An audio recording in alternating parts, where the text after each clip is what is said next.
Gill with us. I'm super excited to chat more about your new book, Megan. You have a new book called The Sacred Life of Bread. And I just mentioned just a second ago that I've become a little bit of a foodie and home chef over the last few years. So any book about food and faith is always going to be really interesting to me. So I'm really excited to chat more about the book. But before we dive into the book, I want to know a little bit more about you. I want the listeners to know a little bit more about you. So who is Meghan Murphy-Gill to Meghan Murphy-Gill? Oh, wow. What a good question. Well, I'm an Enneagram 4, so I'm still I'm Oh, still you're figuring one of that those out. people. Yeah, I'm a fellow Enneagram 4 as well. So that is who am I is a constant journey. But what I do know is that let's see, I started studying theology as a Roman Catholic, Mm. probably in 2006. I started doing that formally. And so I was in my 20s, and I also started baking bread and cooking at the exact same time. So as Wow. I started really studying theology as a Catholic, was also experiencing a certain theology in my own kitchen, and a certain practice of theology and Mm. spirituality in my own kitchen. I am no longer Roman Catholic. I am an Episcopal priest. And I continue to bake and I continue to cook, and those things kind of continue to inform each other regularly. And now I get to do this. I get to preside at a table in a very particular way, which is incredibly meaningful to me, and the thing that I was called to do. So yeah, I get to bless bread and wine every Sunday How for about that? a meal. Yes. Full circle, full circle. Mhm.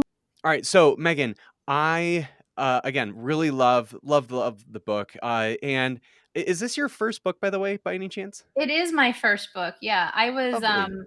yeah, an editor, and I mean I have written a number of I was really was more of a journalist in my previous life. So I've written a lot of um, articles, feature articles, and done a lot of reporting. But it was not until more recently, I guess in the past like 5 or 6 years, that I decided to start shifting that and doing more essays and propose this book. So yeah. Wow, cool. So, Mhm. with this being your very first book, I would imagine there's a lot of learning that happens for yourself of just like, wow, that's really interesting. I didn't know that I had that in me, or whatever it might be. So, but yeah, was there anything you learned about yourself as you wrote the book that maybe you didn't know about yourself before? Yeah, absolutely. One is I learned that I can write a book. So there's that. I think that was one of that. It can be a very daunting process to sit down Totally. and say that you're going to write many thousands of words and you're going to meet a deadline. So, but I did. I learned that I could do that, even in a pandemic, even with a kid at home and a brand new job and all those things. I still was able to do it. So I learned that. The other thing I learned was what's interesting, I was thinking about this the other day about how someone came up to me and was like, I've written a memoir. And I was like, ooh, memoirs don't sell, you know, Mm, although I don't think that's true, but you have to be somebody to sell a memoir. And so I think that I had that, like I worked as an editor for a long time. I had this idea in my head that like, ooh, why would I even bother to talk about things that are a part of my life? Why would I ever write anything about my own story or my own experiences or my own discoveries?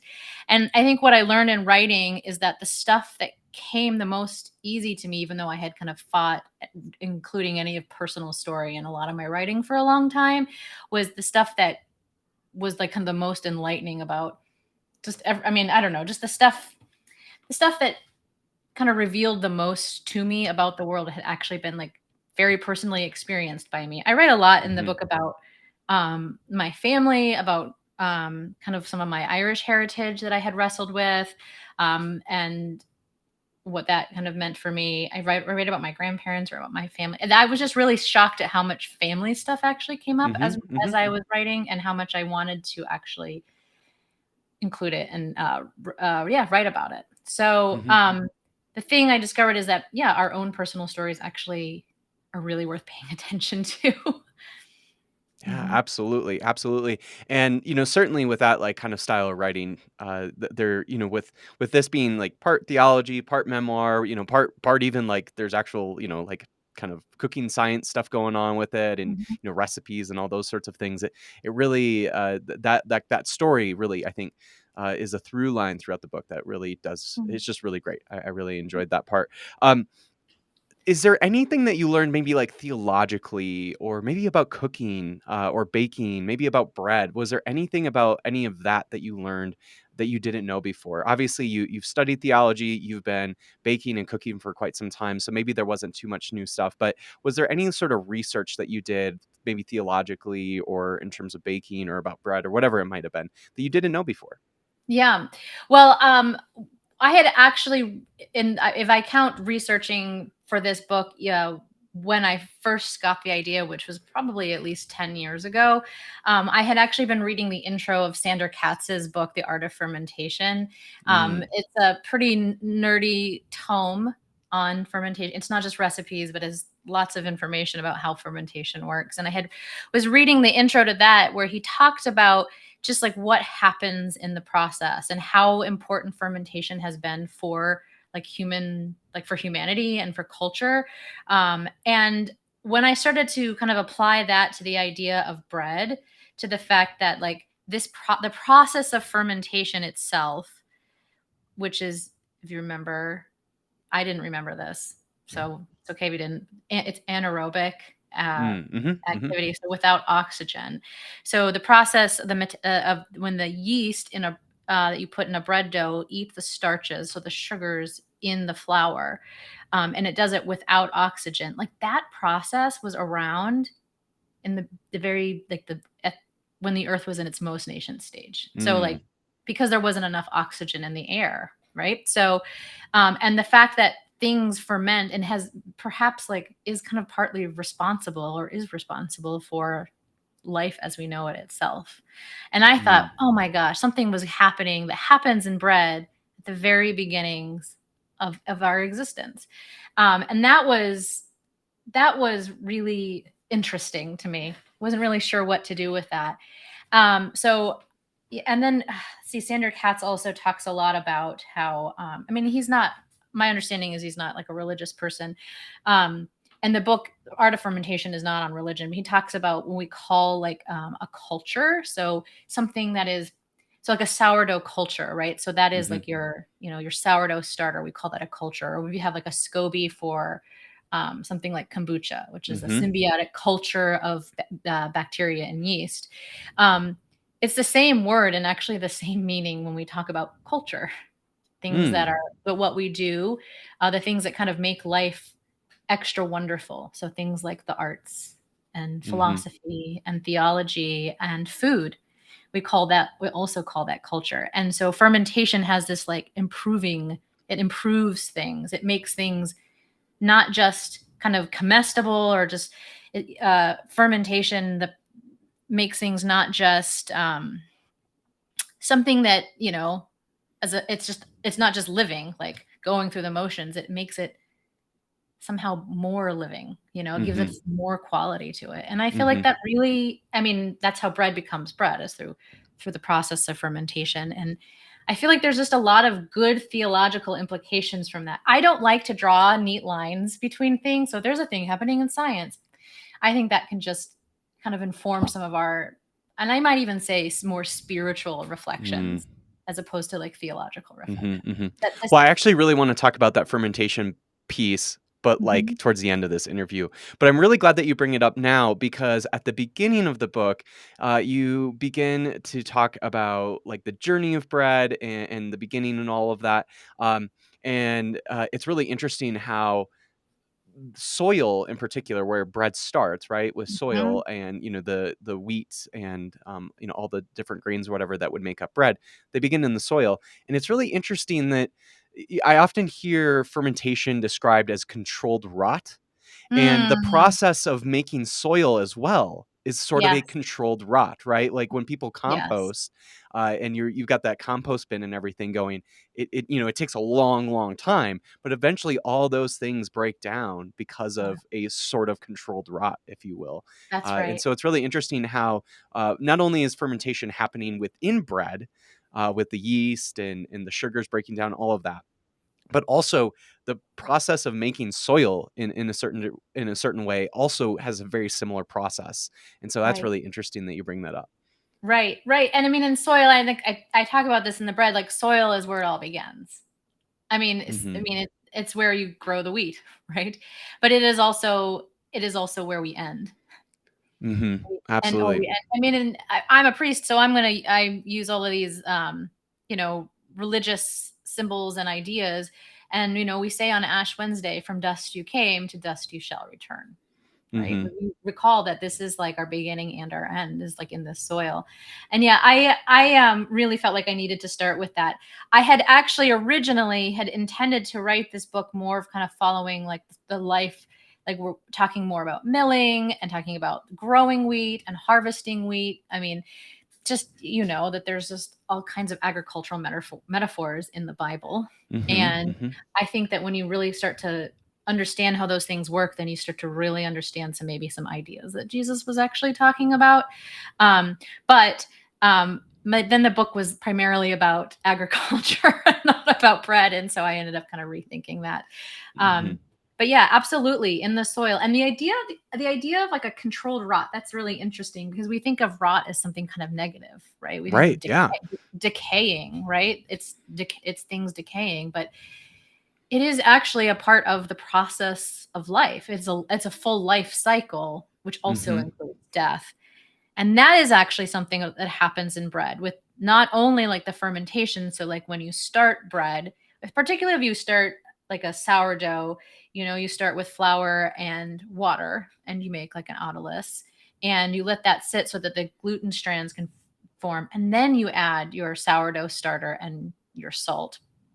And that gives life to this clay. Mhm. Right. So there's some take from that what you will.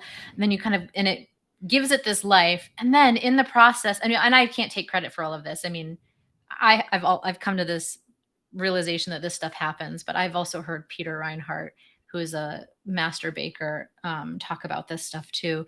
That not only so that is like you're giving life to this flower that is actually dead because it came from a seed, right? And it was Mhm. ground. So once you've ground and milled this like kernel, it's dead.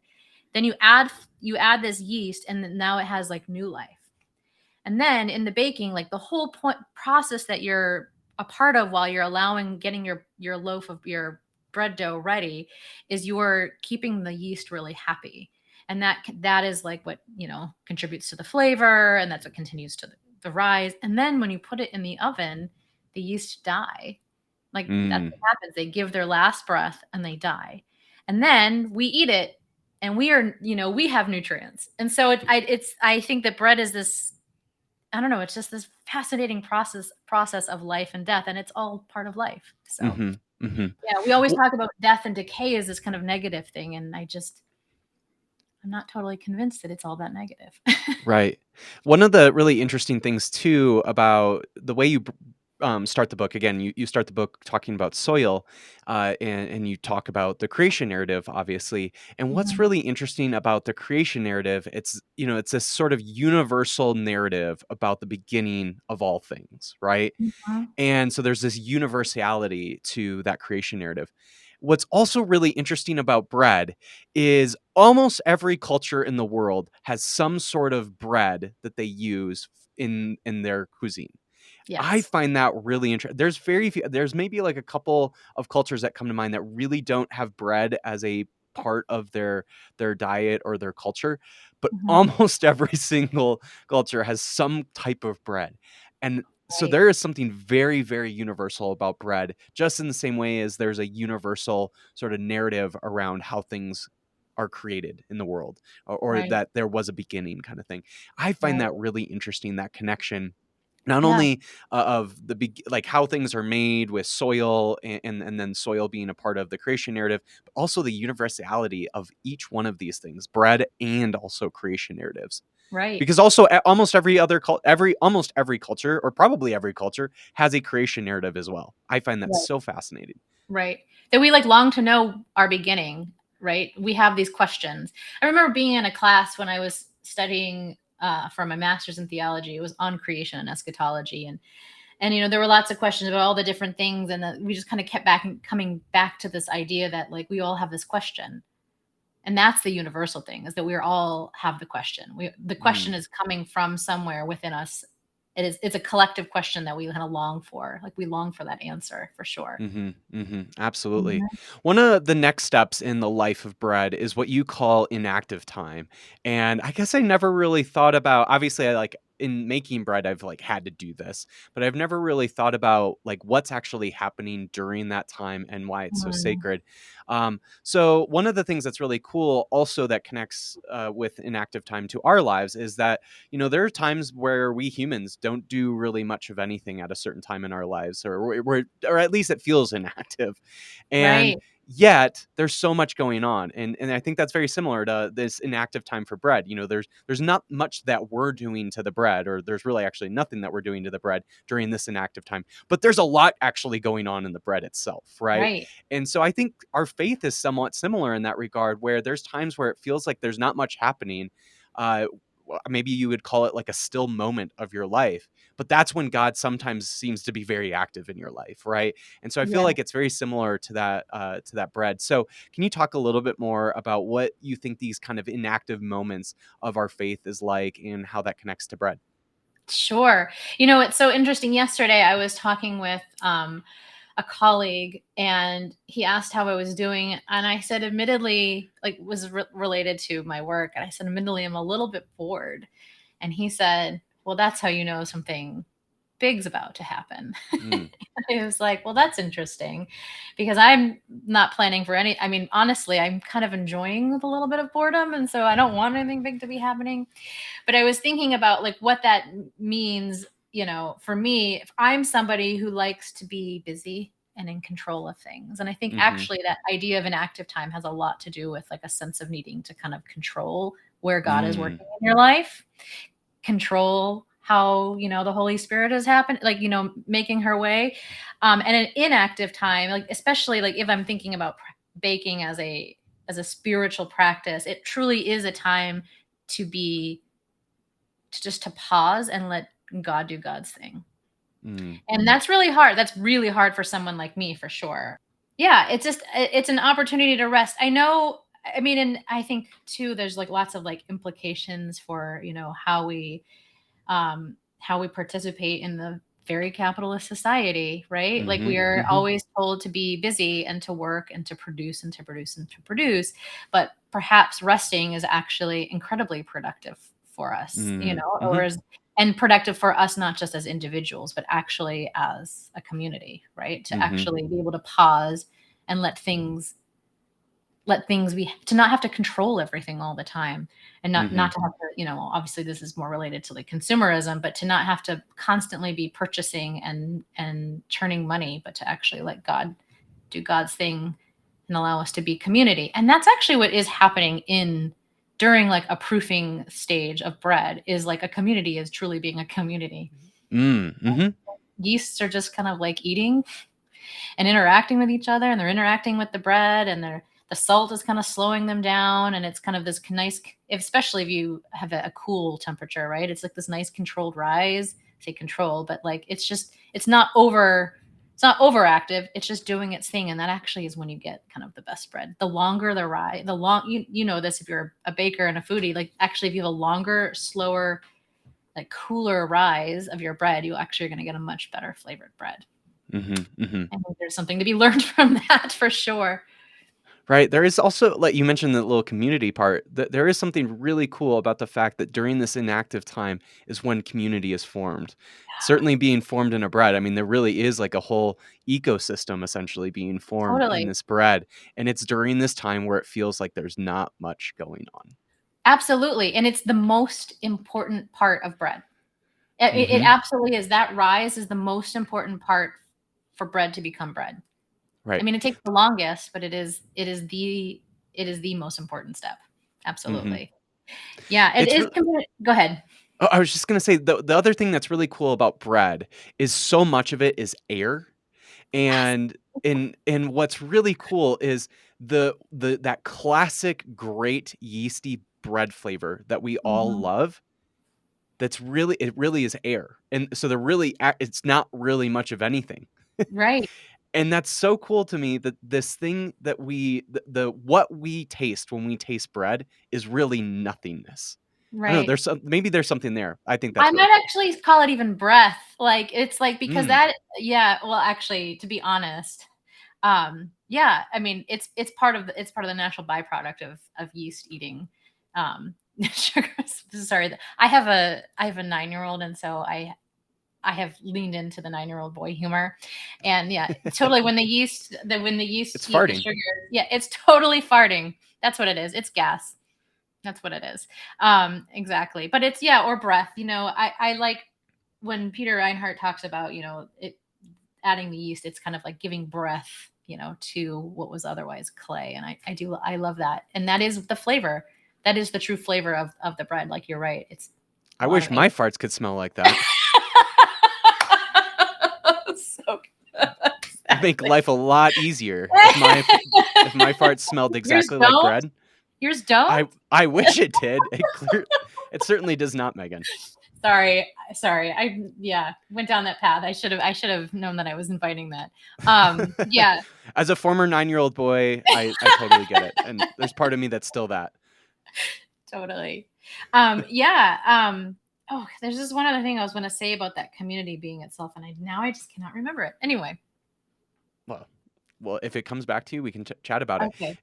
One of the other really cool pieces, that you mentioned in the book is you talk about faith and doubt being in Mm, balance, sort of like sweet and salty, yeah. and that we actually need both sweet and salty to fully enjoy each one of those things. Yes. It's one thing for something to be sweet, but if you add some salt to it, the sweetness is even better, and vice Yes. versa. And so you talk about, faith and doubt being in balance, just like sweet and saltiness needs to be in balance. So can you talk a little bit more about how faith and doubt need to be like that they need to be in balance? Sure. I sometimes I worry that I'm going to be a little bit heretical when I say these, but I always, I You're in the really, right place then truly, if you're going to be speaking heresy. I truly, truly believe that the most faithful people I know are actually full of doubt. Mm. Full of doubt. I mean, I actually think that that's probably the case for me too. My spiritual director would certainly say that about me. I'm a priest, and I do actually share this with my parishioners. Is maybe I'm a priest because I have more doubt than anyone else here, and I need to practice this as much as I possibly can in order to enhance the faith. Because I also am incredibly faithful. I am a person of faith, and part of my faith is really about the practice of, yeah, the practice of a spirituality that yeah, a practice of a spirituality that really, like, allows for questions and doubt. Absolutely. So Mhm. I talked about a little bit in the book about the story of Thomas, and I know that this is not how everybody reads Thomas. And Thomas, one of Jesus's disciples, gets kind of a bad rap and he's called the doubting Thomas. And I think a lot about how, um, when Thomas actually shows up after Jesus you know, has risen from the dead, and he's been, he's making appearances, and he's actually already made an appearance to the rest of the disciples, and just Thomas wasn't there. And the scripture doesn't say anything about why Thomas wasn't there, right? And I always have wondered, well, maybe somebody else was actually doing the work. Maybe somebody actually had to go and, like, buy the Mm. food, get the stuff to bring back. I don't know. And what happens is, Thomas, yeah, Thomas is expected to believe without seeing anything. Well, the rest of the disciples have actually already seen it, right? Have already seen Jesus. And so I think the fact that Thomas shows back up anyway, even though he hasn't seen Jesus and the rest of the disciples have, he shows back up to be with his community, to be with his friends. I think that shows incredible faith. Mhm. I'm like, I'm a Thomas. I show, the people who show back up anyway. And then and even when Jesus shows up, he's like, well, I don't know, is it actually you? Let me put my fingers on your side, which also is kind of gross. I always think that's gross. Um, uh, I yeah. So mean, the idea, I won't speak for Thomas, but as somebody who is, like, super fascinated by, like, any injury and whatnot, like, I'm like, I'll gladly touch something let that's me really see that. gross. Like, "You got a gross wound, can I touch that?" That is Yeah. something I totally would do. That's so great. But the fact that he shows up anyway, he just shows back up to be with his friends, and after everything that they've endured, he still shows up. I think that that is shows great doubt and also shows great faith. And I think that they go together.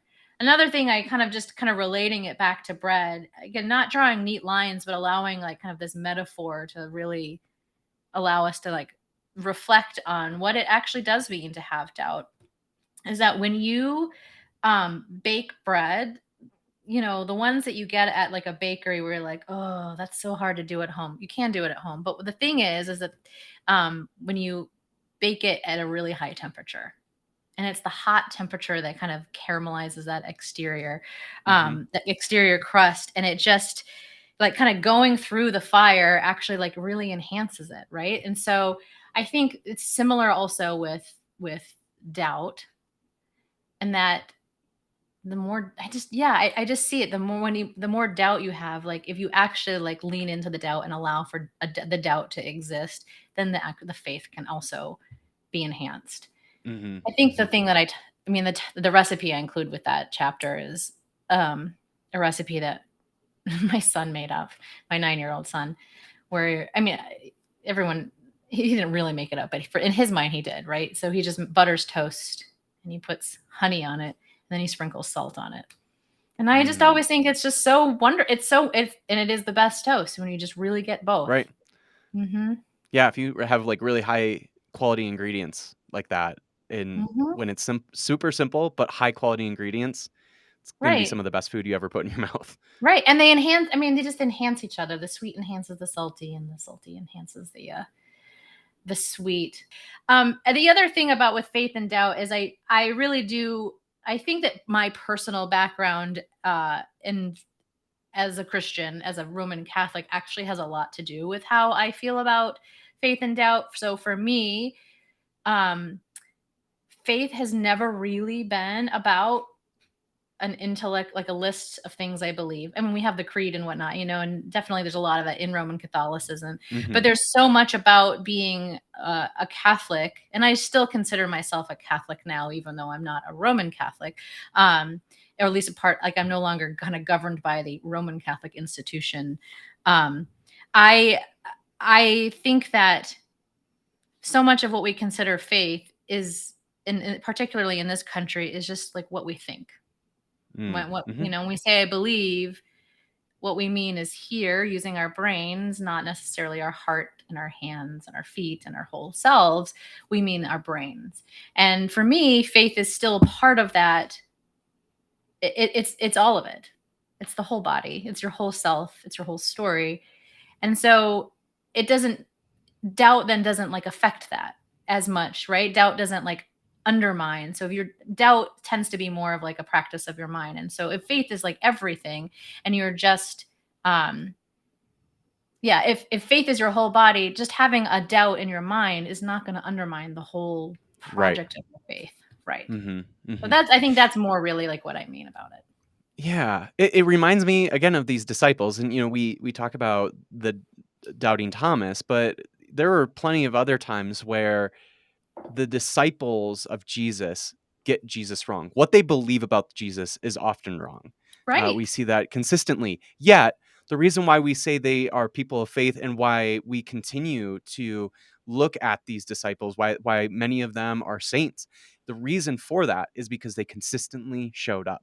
Now, That's right. sometimes they didn't. Sometimes they again, they screwed up, but they had the faith that Jesus was worth being a part of that movement. And Right. even if they believed the wrong things about him, which again they often did, they still had this faith to continue with doing life with this guy.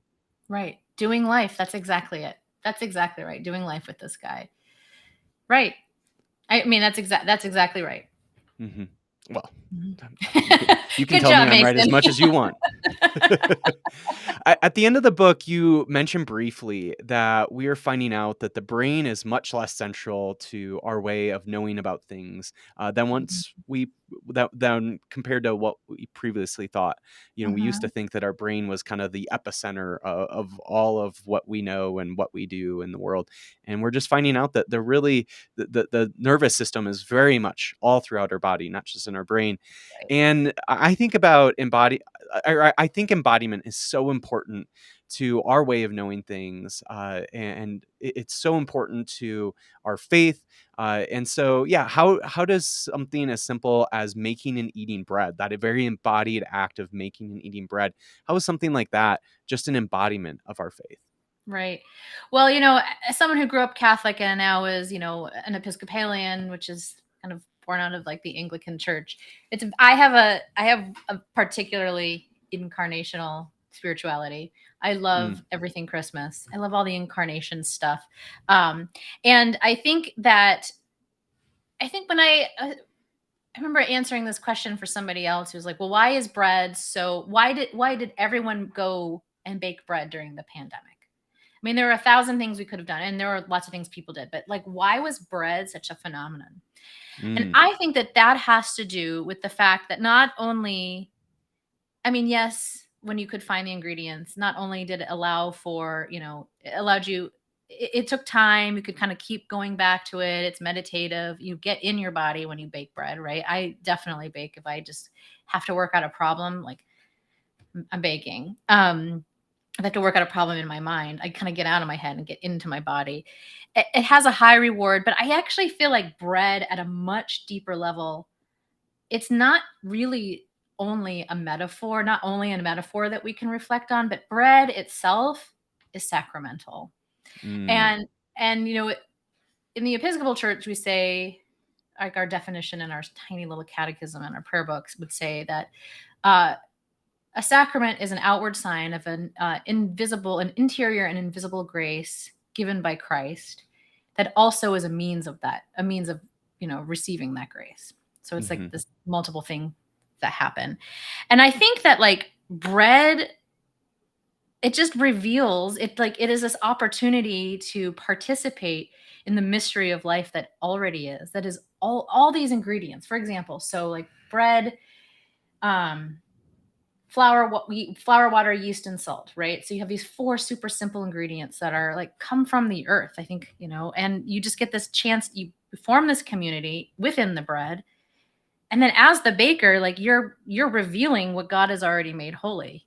You're mm, already, I mean, I feel that way about my own priesthood. It's like my hands are not magic, right? I am just revealing, my job is to reveal what God has already made holy, which is the stuff of our life, right? This is mhm, just the stuff. All of this stuff is of of creation, and then you're also you're just participating in it at this, yeah, this very embodied level. So all the stages. So mixing the autolus, adding the yeast, kneading the bread. You're participating. There's this participating, and I would even say like an accompanying that happens mhm, um, to the community. So like, yeah, there's even like a kind of a priestly dimension for the baker, to, yeah, to accompany this bread into its life and like through its life cycle and then to like consume it. I just there's to me there's just nothing more embodied about bread. Like it's like the most mhm, embodied of all the things you could possibly cook.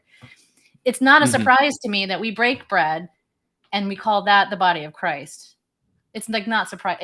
It makes sense to me. It makes perfect mhm. sense to me. I also love how bread is extraordinarily ordinary. There's something just so ordinary about bread. Again, we talked a little bit about how it's so universal throughout every culture, but also, again, these are four simple ingredients that you find everywhere. Yep. And The yeast when are you in the air. You don't even right, need yeast. It's in the air. right, and you Yeah. just you combine these things together, and there's just something very simple about it. And yeah, I just really love that is something that this element is so core to our faith, is also so simple, so ordinary. It's so ordinary. It's so ubiquitous. Like you said, every culture has its form of bread, and it's also very nutritious, Mhm, especially if you use, flour that hasn't had all of the the kernels completely, like as long as it's not just the pure starch. But it still is, it's nutritious. Like we need it. There's a Mhm. reason that bread is synonymous with food. Here's another interesting thing about the embodied part of it too, is that the word that we use for bread in English actually is not it refers it's like comes from like a German term, a German word that like refers to its brokenness. So it's Mm. pieces. So bread is more like refers to like a piece as opposed to like a loaf is like a whole. So we don't refer to Mhm. loaf of bread. We refer to bread, which is about how it's about its brokenness. It's Mm. a piece of a whole. So Mm. I think that's pretty remarkable. Yeah, I love that you also brought out the nutritious part. I don't remember where I heard this or when I heard this. It might have been like one of those Michael Pollan kind of things, but there was something about bread and where he basically was like, with this rise of or what seems to be so many people who need to like have some sort of gluten intolerance. A Mhm. lot of that he would argue is contributed to the fact that we aren't making bread very well. Like we're not making high quality bread, and that if we actually went back to having like making high quality bread, a lot of the issues that we see with like gluten intolerance would a lot, not to say all of it, but a lot of them would kind of go away because of just needing high quality ingredients, and it's just going to be so much more nutritious for a person, and that intolerance would really, we wouldn't see the kind of intolerance. The intolerance really is the low quality form of Yeah. gluten, not all gluten. Right. I mean, except for people who have celiac. So I actually have Right, right.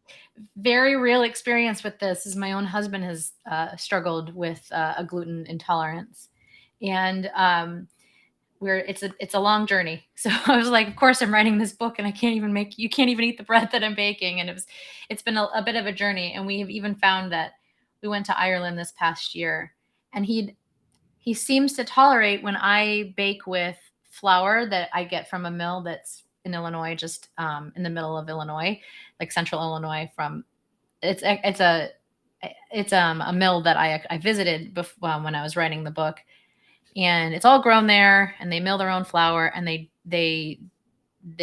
it's incredibly high quality. They don't use what's called like roller mills, which is what you usually get with industrial flour, and Hmm. that like heats up the flour like a lot. And so then they remove, in order to keep it from going rancid, they remove all of everything nutrition, anything that has nutrition in the flour. So it's just starch. When you get white flour, it's just starch. So it's 100% like sifted. So you have none of the germ and none of the kernel of the wheat, right? And Mm. that's actually where all the that's where all those nutrients from the soil, all those minerals from the soil, Hmm. that's where they are. And even when you get whole wheat flour from a grocery store, they add it back. So it's not even like part of the same flour. Right. So they add germ, right? So they add it back to the flour. It's not part of the same kernel.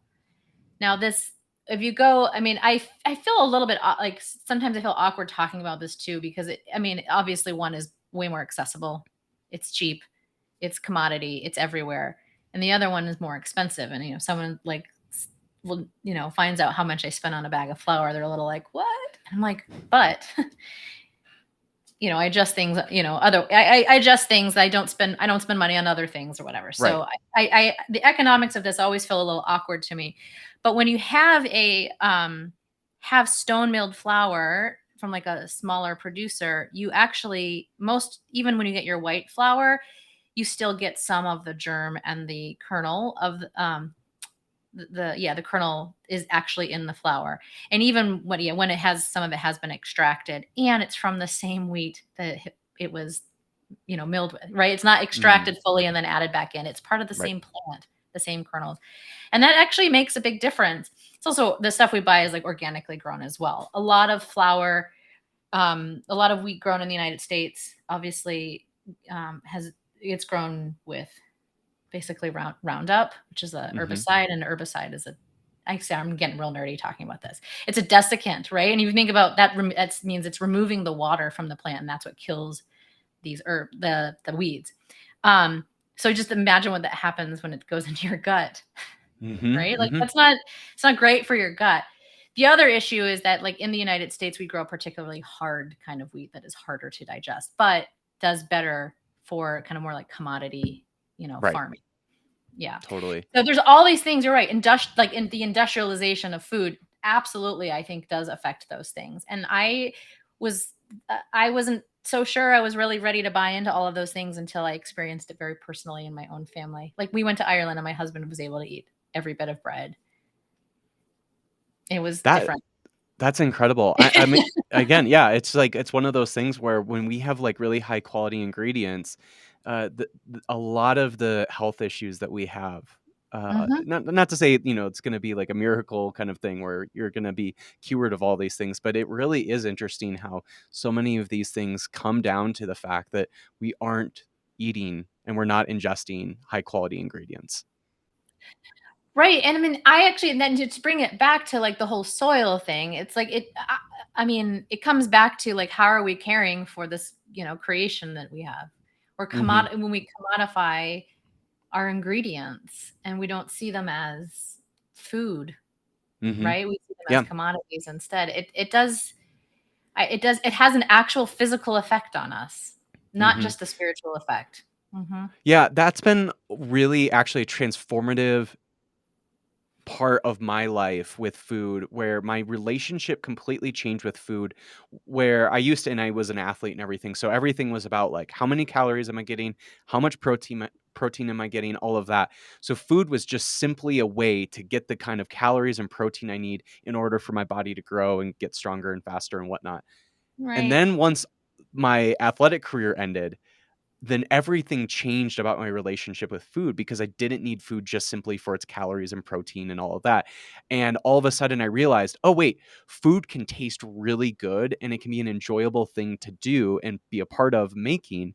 because there's something transcendent about it beyond the calories that it provides, that beyond the protein that it provides. There's something transcendent about the making and the eating of food that doesn't need to be just simply reduced down to what it really is just doing is just, providing you calories. Right. I mean, I come back to that word, the idea of participation. Like it's this way to participate in all of God's plentiful, wonderful creation and all the things that we've been provided. And also a way to connect with people, right? I mean, food is like the great connector. Mhm. The Mhm. best thing is to sit down at a table with people, to break bread with people. And particularly when you excuse me, when you're eating like a delicious meal, but it doesn't even have to be like super spectacular. Just simply breaking bread with another person. I don't know. It is really remarkable. It is a really interesting thing. You brought this up. This is something I think about a lot. Is I yeah, food and nutrition as opposed to just community and just enjoying just flavor. Like, can we do both? Right? Can Mm. we have nutritious food that actually feeds our bodies and also feeds our spirits for Mm. sure. Hmm. Mhm. At the beginning, we were talking about fermentation, and this is where I want to get back to it. Hmm. One of the things that I love about both bread and wine being the most kind of common elements of the Eucharist. Obviously, there's some people that won't like drink wine for a variety of reasons, but Hmm. typically, we see bread and wine at the Eucharist. And one of the things that I love about both of those being the elements of the Eucharist is that they both have some kind of fermentation going on with them. Yes. Obviously, with bread, we've talked a little bit about the fermentation that happens when we let it rise. There's that inactive state where we let it do its thing, and there's a fermentation going on there. And then obviously for wine, there's fermentation going on with the grapes. Hmm. I think there's something really cool about the act of fermentation both being this process where things are dying, things are being broken down, like That's right. sugars or whatever might be being broken down, and it also provides new life, like we talked about, where new communities completely rise up out of these elements, whether it's yeast, the elements coming out of yeast and flour and water, and all of a sudden you have this entirely new, basically species or organism Yeah. emerging out of it. And same thing with wine. And so there's something really cool about the fermentation process of both being a process of death and life happening at the same time. Yes. And those the two elements of the Eucharist are. very, very involved, or their fermentation is very involved in both of those elements. I think there's something really cool about that. So I don't know, what are your thoughts around like fermentation, wine, bread being all involved in that, and the significance of the metaphor of being their Yeah. death and life in the process of fermentation? Well, Sander Katz talks about when he talks about grapes becoming wine. He points out that, like, you're not just with this fermentation is not just extending the life of the grape, because if you grapes are highly perishable. If you've Hmm. ever left grapes out on your counter and gotten all the flies and seen them just kind of start to rot away, they're highly perishable unless you keep them in the refrigerator, and then they don't have as much flavor, right? Hmm. But when you ferment the grapes, they don't just get their life extended. It turns into something else, and it turns into something even better. Like, it's not just like fermented grape juice. That's what it is. It's not like a commodity. It is an elixir. I mean, wine has a very special place in our culture, right? Like, we use it in the Eucharist, but like, wine is it's wonderful. It's just truly wonderful, and it's become something other than what it was before in the process of fermentation. Same thing happens with bread. Um, there's this prayer that I say before. It's supposed to be a private prayer that a priest offers um, before the actual, like, the rite of celebrating the Eucharist starts. And not every priest does this. I definitely do it because this is maybe my favorite part of the whole mass. Mm. Is that I say, "Blessed are you, Lord God of all creation, for through your goodness we have this bread to offer, work of human hands, fruit of the earth, and work of human hands. It will become for us the bread of life." And then you say the same thing for wine. "Blessed are you, Lord God of all creation. Through your goodness we have this wine to offer, fruit of the vine and work of human hands. It will become for us the bread of life." And in that, in those two elements, you're recognizing that the bread and the wine have had this life already. They're not Mhm. just offerings like our offerings that we have now sitting on this holy table and we're offering to God. They've had this whole life in the earth. They come from the earth, which God has given to us. So these gifts were already given to us, which we're giving back to God, right? Mhm. Along with ourselves, which we're going to take into our bodies and then continue to be an offering to God. And when I say an offering, I do really mean, like, we continue to seek out that communion, that relationship with our Creator, with the divine. You continue to transcend who ourselves, while also being firmly and fully in ourselves, Mhm. as people just eating and drinking, just as people eating and drinking. Mhm. And I don't know. And when you, like, going back to the fermentation, is that you recognize, oh, this stuff has come from the earth. So fruit of the earth, fruit of the vine, work of human hands. Not only, are we acknowledging that it comes from the earth, we've also already had a part in making this bread. Human Mhm. hands have already had a part in making this bread and making this wine. And that's how we got this, that's how we got the bread, through fermentation, which was also part of God, was also part of that process, or the divine was part of that process, um, or it was just natural processes happening. The process of fermentation happened, right? And now we're here, we're putting it back on this table. We're going to offer it and then bring it back, take it back into ourselves. The whole thing is just, I love those prayers so much. I really do, because it just Mhm. recognizes the whole life, and then also acknowledging that it's going to continue to have a life beyond what happens at that table. Mhm. Mhm. And I think that's Absolutely. really, really remarkable. We don't do this anywhere. We don't do this and this is why I get really excited about Christianity, and people are like, "Whoa, why are you Christian?" And I'm like, "Look at this thing that we do over and over again. Mhm. It's pretty remarkable, and we just don't really get to do that in such a real way over and over again anywhere else in my Mhm. in my life, at least." Mhm. Mhm. Yeah, it's Mhm. part of the reason why honestly, it really sort of irks me when it's just like a little tiny wafer that's being Oh my offered. god. And Maybe you have thoughts I about that, but I I have. like my church, in Minneapolis, there's a bakery right across the street, and we would always get their, like, day old, leftover bread, and it's this nice bakery, like this local bakery, and it's just the best bread. And then you go to, like a Catholic mass where you get a little wafer, and I'm like, there feels like there's something being missed out by the fact that this is a little tiny wafer versus some really nice hearty bread. Yeah. Oh, I There's a 100 theolo there's a s s to me, there's something theologically missed out there. Oh, I 100% agree, and that could get me kicked out of my church, my parish, not the Episcopal Church. I, I am I'm a priest in the Anglo-Catholic tradition. I'm not sure if you're familiar with the Anglo-Catholics, and, it almost has a, pre-Vatican II liturgical style to it, Mm. and So it's still all in Latin? it is not in Latin because we're Anglican, so we like our Oh, I see. English, and although we do something, this is a second podcast, completely different topic. Um, we have some Latin, but we have like a lot of piety around the Eucharist. That's when someone asks me, like, what is it about Anglo Catholicism? And I will say, well, the key identifying thing about us is this piety around the Eucharist. And to me, it is the most incongruous thing that we use the most tasteless, bland, horribly textured. And in the summer lately, the texture has been awful.